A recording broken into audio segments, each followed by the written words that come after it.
الله الرحمن الرحیم۔ السلام علیکم ورحمۃ اللہ وبرکاتہ۔ آج ہم آپ کو بتانے جا رہے ہیں تراویح کے متعلق کچھ سوال اور جواب۔ پہلے دیکھتے ہیں سوالات کیا ہیں۔ پہلا سوال، کیا تراویح گھر میں پڑھ سکتے ہیں؟ دوسرا سوال، کیا تراویح اکیلے پڑھ سکتے ہیں؟ تیسرا سوال، اکیلے پڑھ رہے ہو تو کیا صورتیں ہونی چاہیے؟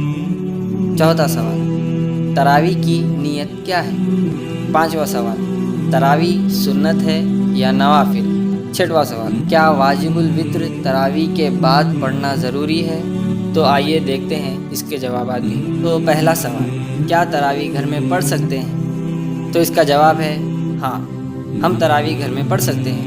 جس جگہ مسجد میں پڑھنے سے منع کیا گیا ہو، جیسے ابھی سارا دیش بند ہے اور مسجد ابھی بند کرنے کا حکم دیا ہے ہماری حکومت نے، تو تراویح گھر میں ہی پڑھی جا سکتی ہے، کچھ لوگوں کے ساتھ جماعت بنا کر یا اکیلے بھی، پر تراویح چھوڑنی نہیں ہے۔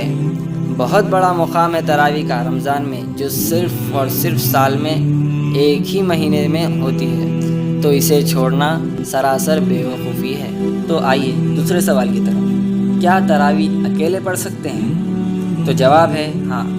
دیکھیے، تراویح کا جماعت سے پڑھنا سنت مؤکدہ ہے، پر جیسے جماعت کی کوئی صورت نہیں ہے، جیسے آپ اکیلے ہیں تو آپ تراویح اکیلے ہی پڑھ سکتے ہیں۔ تیسرا سوال ہے، جب ہم تراویح اکیلے پڑھ رہے ہوں تو کون سے سورتوں کی تلاوت کرنی چاہیے؟ تو جواب ہے، جب ہم اکیلے تراویح ادا کر رہے ہوں تو جیسے ہم حافظ یا عالم نہیں ہیں تو ہمیں جو بھی چھوٹی چھوٹی صورتیں آتی ہے اسی سے تراویح کی نماز ادا کی جا سکتی ہے، جیسے اما پارہ یعنی تیسواں پارہ، قرآن کا آخری پارہ جو ہے، اس کے آخری کے 20 سورے یا 10 سورے دہرا کر تراویح ادا کی جا سکتی ہے۔ تو آئیے چوتھے سوال کی طرف۔ چوتھا سوال ہے، تراویح کی نیت کیا ہے؟ جواب ہے، تراویح کی نیت جیسے ہم فرض نماز کے لیے کرتے ہیں ویسے ہی ہے۔ سنیں، میں پڑھتا ہوں تراویح کے 20 رکعت سنت مؤکدہ 2 رکعت کر کے، صرف اللہ کے لیے،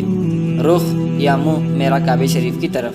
اگر امام کے پیچھے پڑھ رہے ہیں تو تابع اس امام کے یا پیچھے اس امام کے کہہ سکتے ہیں۔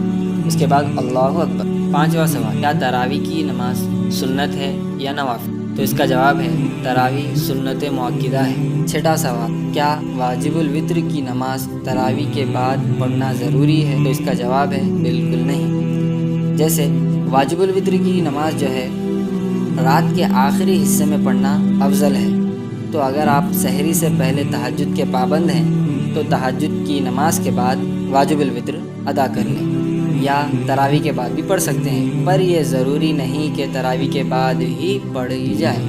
تو اسی کے ساتھ ہمارے سوال ختم ہوتے ہیں۔ اگر آپ کے کوئی سوال ہے تو ہمیں لکھ بھیجیں۔ تراویح جیسے بھی ہو، گھر میں ہو، باہر ہو، اکیلے ہو، جماعت کے ساتھ ہو، پڑھنا ضروری ہے۔